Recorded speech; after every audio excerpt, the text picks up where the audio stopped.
नमस्ते, मैं अभिनय आकाश और आप देख रहे हैं प्रभा साक्षी का special show motion live information यानी एमआरआई।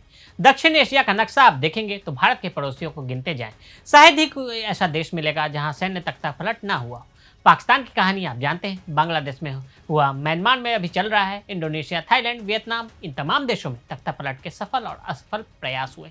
लेकिन भारत जैसा देश जहां नॉर्थ, साउथ, ईस्ट, वेस्ट इतना अंतर है, आस पड़ोस हर दिशा में अस्थिरता रही है, युद्ध हुए हैं, प्रधानमंत्रियों की हत्या हुई है, आर्थिक संकट रहा है, बावजूद इसके हिंदुस्तान में तख्तापलट जैसा सीन देखने को नहीं मिला। हालांकि अर्बन नक्सल की तरफ से देश में आंदोलन कर देश की राजनीति को प्रभावित करने की समय समय पर कई कोशिशें हुई हैं। तमाम तरह के षड्यंत्र देश की मौजूदा सरकार के खिलाफ रचे जाते हैं। नक्सलियों की कमर तोड़ने के बाद अब अगला नंबर अर्बन नक्सल का है। 2026 तक नक्सलियों को पूरी तरह से खत्म करने का टारगेट रखा गया था, अब वो लगभग पूरा होने वाला है। अब केंद्रीय गृह मंत्री की तरफ से कहा गया है कि 1974 के बाद से देश में जितने भी आंदोलन धरने हुए हैं उनकी जांच की जाएगी। 1974 के बाद देश में कितने विरोध प्रदर्शन हुए, इन प्रोटेस्ट की फंडिंग किसने की, इसके पीछे का मकसद क्या था, अब इन सब की जांच होगी और जांच कौन करेगा, किसके आदेश पर होगी, ये तमाम सवालों के जवाब आज एमआरआई में तलाशते हैं। अर्बन नक्सल किसे कहते हैं, सबसे पहले तो ये जान लेते हैं। नक्सली का मतलब हम सभी समझते हैं, जंगलों में जो हथियार लेकर घूम रहे हैं वो नक्सली। उन्हें घुमाने वाला कौन, उनके हाथों में हथियार पकड़ाने वाला कौन, कौन है जिसने उन्हें ब्रेन वॉश करके अपने ही देश के खिलाफ खड़ा कर दिया और लड़ने के लिए प्रेरित किया। नक्सली जिन इलाकों में लड़ रहे हैं वो गरीबों के बच्चे हैं, लेकिन इनके आका सभी करोड़पति हैं। इनके आकाओं के तार विदेशी शक्तियों के साथ भी मिले हुए हैं। कोई चीन से पैसे मांग रहा है, कोई अरब देशों से जुड़ा है, कोई अमेरिका से है, तो किसी अन्य एनजीओ से संबंधित है, उस एनजीओ को पैसे कहीं से मिल रहे हैं। कुल मिलाकर कहें तो गरीबों के दिमाग में जहर भरकर अपने ही देश के खिलाफ, सरकार के खिलाफ हथियार पकड़वाया गया। उन्हें अर्बन नक्सल कहते हैं। अर्बन नक्सल के खिलाफ निर्णायक जंग शुरू। केंद्रीय गृह मंत्री अमित शाह ने police research and development bureau यानी BPR&D को 1974 के बाद हुए विरोध प्रदर्शन की स्टडी करने के निर्देश दिए हैं। साथ ही एक SOP भी तैयार करने को कहा है, जिसमें इस बात का पता चल सकेगा कि उन विरोध प्रदर्शनों के कारण क्या थे, इनकी फंडिंग कौन कर रहा था और प्रदर्शनों के पीछे किसका हाथ था। इंडियन एक्सप्रेस की रिपोर्ट के अनुसार जुलाई के आखिरी हफ्ते में इंटेलिजेंस ब्यूरो यानी IB की ओर से दिल्ली में एक सेमिनार रखा गया। राष्ट्रीय सुरक्षा रणनीति के सम्मेलन 2025 नाम के इस सम्मेलन में जांच के निर्देश जारी किए गए।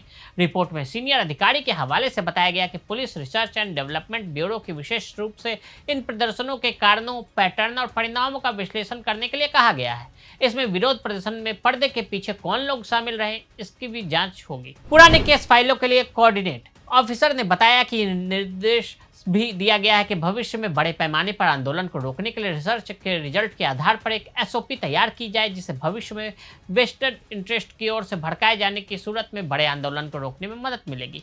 गृह मंत्री अमित शाह के निर्देश के बाद अब केंद्रीय गृह मंत्रालय के अंदर आने वाले BPR&D के एक टीम गठित करने की प्रक्रिया में है, जो हर राज्य पुलिस विभागों के साथ CID की रिपोर्ट सहित पुराने केस फाइलों के लिए कोऑर्डिनेट करेगी। रिपोर्ट के मुताबिक अमित शाह ने BPR&D को central bureau of directed taxes, CPBT और फाइनेंशियल इंटेलिजेंस यूनिट जैसे वित्तीय जांच एजेंसियों को ऐसे आंदोलन की वित्तीय पहलुओं की जांच करने के लिए शामिल करने को कहा है।